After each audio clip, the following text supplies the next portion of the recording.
नमस्कार मंडळी, स्वागत आहे तुमचं आपल्या नवीन ब्लॉगमध्ये। दिवसाची सुरुवात झाली एकदम मस्त गरमागरम हरभऱ्याच्या उसळीने। सकाळचा नाश्ता करून आपण निघालो आहे आता बार्शीकडे। आज आपला मित्र यायचा आहे सोलापूरवरून। बार्शीत पोचल्यानंतर आलो आपण थेट मित्राच्या शॉपवर। तिथे चालू होत्या नेहमीप्रमाणे गप्पा गोष्टी आणि एका सिरियस विषयावर चर्चा।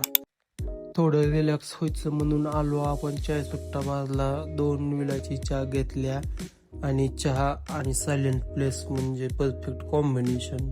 चहा झाल्यानंतर सुरू झाल्या आमच्या मित्राच्या करामती, जब तक तोडेंगे नाही तब तक छोडेंगे नाही। चहा झाल्यानंतर आलो आपण पाण्याच्या खोटावर, आपल्याला घ्यायची होती पाणी। त्यानंतर आपण पाणी भरपूर बघितले आणि आपण चांगली तीच पाणी खरेदी केली। मग पुढे आलो आणि खरेदी केला सोयाबीनसाठी बारदाना। त्यानंतर आपल्याला जायचं आहे आता गावाकडे। संध्याकाळी मात्र ठरवलं आता कारणे नाहीत, खूप दिवस आज जाऊ उद्या जाऊ करत होतो, पण शेवटी आज आलो आपण जिम मध्ये, ते पण एकटा। आणि अशा तऱ्हेने आपण आपल्या आजच्या ब्लॉगला फुल स्टॉप लावतो। धन्यवाद।